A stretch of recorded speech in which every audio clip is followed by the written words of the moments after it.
Olá, tudo bem? Aqui é Tadeu Batista, do seu canal Relacionamento e Dicas. Como você está? Olha, hoje eu quero trazer um assunto e eu quero muita reflexão, porque é um assunto muito sério. Ele diz, por que há o suicídio na igreja evangélica? No lugar onde se fala de paz, onde se fala de Deus, onde se fala de vida nova, por que há suicídio, principalmente entre os líderes evangélicos?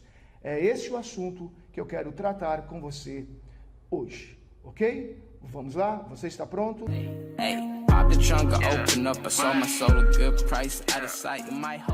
Muito bem, vamos entrar dentro do nosso tema, conhecendo a história de Kathleen Nicole Davis, uma garotinha de apenas 12 anos, americana, que teve a sua vida tirada e o acontecimento foi filmado em todas as redes sociais. Tornou-se famoso, um caso famoso, e nós vamos conhecer um pouquinho da história dessa menina. Mas depois, vamos para a nossa reflexão. Se o mundo acomete isto, e nós dizemos que o faz porque falta Deus, dizemos que o faz porque falta uma igreja na vida dessa pessoa, dizemos que o faz porque falta o Espírito Santo, mas então o que dizer das pessoas que se dizem evangélicas, crentes, convertidas, batizadas e que também tiram a sua própria vida? O que acontece? Há algum motivo especial? O que você pensa sobre isso? Alcançarão o céu? Serão perdoadas por Deus ou irão para o inferno? As pessoas que cometem suicídio e se dizem salvas, conhecerão o céu ou irão para o inferno?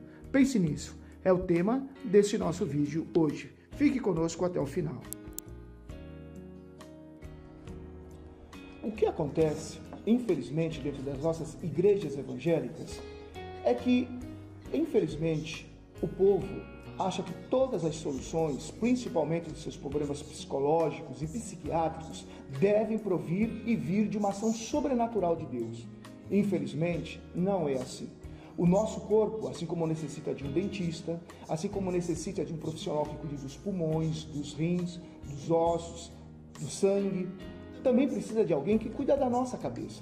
Muitas vezes, o crente, o evangélico, o cristão em geral, tem um problema psicológico, um trauma da infância, algo que ele sofreu e que nunca foi curado, nunca foi sanado, infelizmente, nunca foi tratado.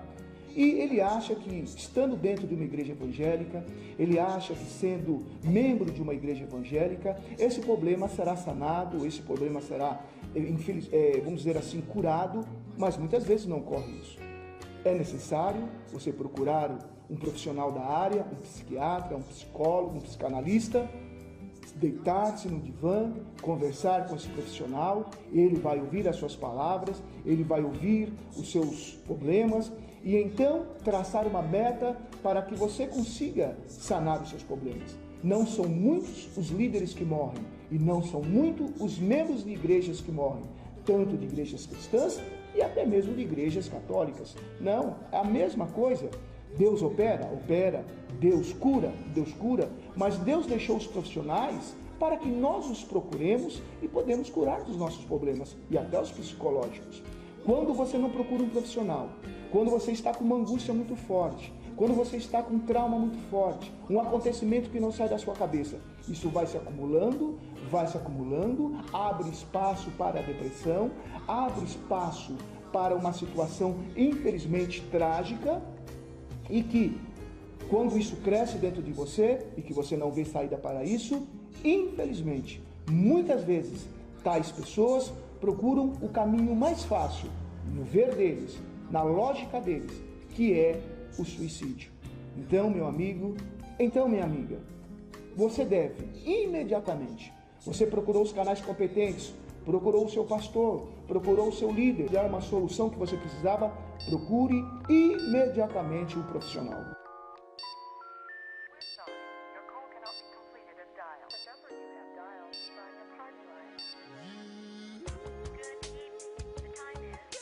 Muito bem, agora que nós estamos nos inteirando do assunto e vendo a gravidade do assunto, estamos vendo que não é fácil nós tomarmos posição A ou B. E, para incrementar um pouco mais, vou passar para vocês alguns casos de líderes evangélicos proeminentes que também acabaram por tirar a sua própria vida, não resistindo às pressões e tirando a sua própria vida, o seu bem mais precioso. vamos conhecê-los, vamos ficar a par do que acontecia no histórico dessas pessoas. Vamos lá? Acompanhem comigo. Um dos casos mais chocantes que nós podemos falar é exatamente de um jovem pastor, Rafael Octávio. Esse pastor, que pertencia à Igreja Assembleia de Deus Catedral do Avivamento, ele cometeu suicídio pulando-se de uma ponte. Segundo se fala, ele sofria de uma grave depressão, estava sendo tratado com medicamentos, mas não tinha os resultados que se esperava. Segundo se dizia, ele teve um ministério profixo, né? Ele realmente atuou com excelência, ele fez grandes coisas na obra de Deus, mas infelizmente a doença o venceu e esse jovem pastor, infelizmente, foi vencido. E Rafael Octávio, então, pulou de uma ponte da cidade. Ok? Então aqui é mais um caso, né? Ele era muito querido, ele era muito prestigiado e ele tinha uma relação muito próxima também com o pastor Marco Feliciano e a sua família, né? Então esse aí é mais um caso de uma jovem liderança que perde a sua vida, perde a sua luta contra a depressão e acaba se suicidando.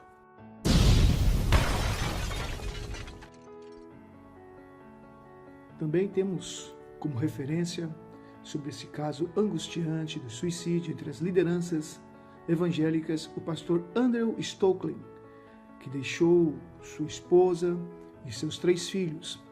Esse pastor, ele pastoreava a mega igreja, uma das maiores igrejas dos Estados Unidos, a igreja de Highland Hills, lá na cidade de Chino, na Califórnia. E, infelizmente, ele andava muito angustiado e, após uma tentativa de suicídio, no outro dia, no dia seguinte, ele veio a óbito. Ele tinha 30 anos, era um jovem muito dinâmico dentro do pastoreado. Ele era uma pessoa muito querida por todos os milhares de membros da sua igreja, tanto que recebeu pela página do Facebook, né, muitas congratulações. A sua família recebeu muitos desejos de pêsames, solidariedade. E é estranho porque Andrew, ele tinha uma sagacidade, ele era caloroso, ele tinha um coração apaixonado, voltado para Deus. Era um grande ensinador da palavra de Deus, sempre direcionava as pessoas para Jesus Cristo, para o seu amor, para a sua salvação. E também a sua viúva deixou uma carta, escreveu uma carta depois, dizendo que Andrew era um pai amoroso, ele era filho, ele era amigo, ele era prestimoso e conduziu muitos em seu ministério a outras pessoas para Cristo, a terem um relacionamento crescente com o Senhor Jesus Cristo.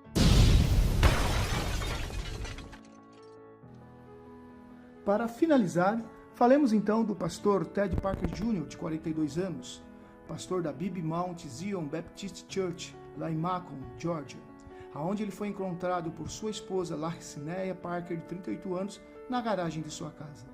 Segundo todos comentaram, ele desferiu um tiro, e esse tiro não houve escapatória, não houve como ele reagir, não houve como seu corpo reagir, e infelizmente ele veio a óbito. Um grande homem de Deus, pai, esposo, uma pessoa que todos os membros podiam confiar com ele, mas infelizmente a depressão, os problemas tomaram conta de sua vida, da sua mente, e ele não pôde lidar, ele não pôde reagir a tudo isso, e finalizou a sua vida numa manhã de domingo com um tiro de disparo de arma de fogo. Russell Holland, um membro da igreja liderada por esse Parker, revelou ao The Christian Post, em uma entrevista por telefone, que o pastor já havia planejado tudo já estava planejado, nada foi ao acaso. Tanto é que, segundo este membro, o pastor enviou a esposa e as filhas para a igreja e lá, sozinho, enquanto elas estavam indo para a igreja, ele cometeu este ato. Esse daí é o terceiro pastor que nós estamos apresentando a você. E da vida dos 3 e do ato dos 3, você que está me ouvindo, você que está conosco aí, o que você acha? Perderam a vida eterna? Vão para o fogo eterno? Perderam a comunhão com Deus?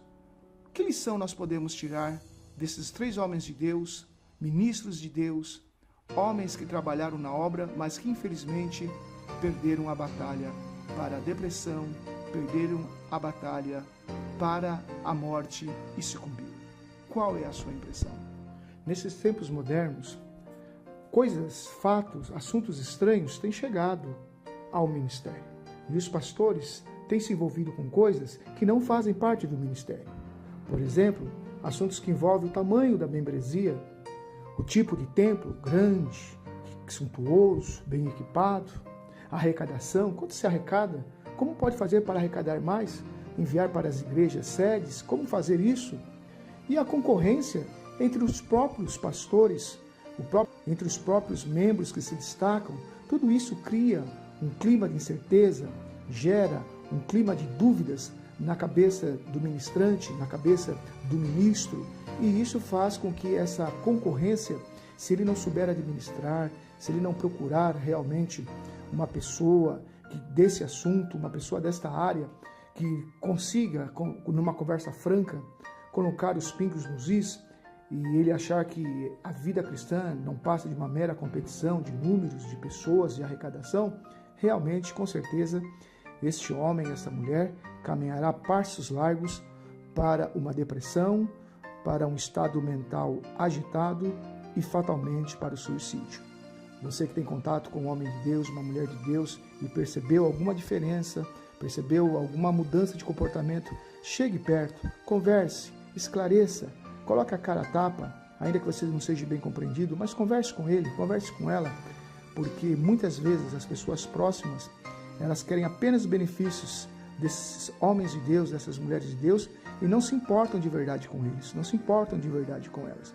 E o quadro aumenta, ele não tem a quem buscar, tenta passar uma imagem de super-homem, de super-mulher, que não tem problemas, mas apenas resolve os problemas dos outros, dos membros, né? E o seu estado mental mesmo definha e não há quem o ajude. Se você souber disso, se você perceber esses dados, ajude essa pessoa, converse com ela. Lembre-se, o teu pastor e a tua pastora, ela é tão humano quanto você. Um abraço. Esta é a nossa dica de hoje no canal Relacionamento e Dicas Tadeu Batista. Entre em contato conosco, faça as perguntas, dê aquele like, compartilhe. Nós precisamos de você para aumentar o canal. Aquele abraço, fique com Deus e que Deus te abençoe. Bye, bye!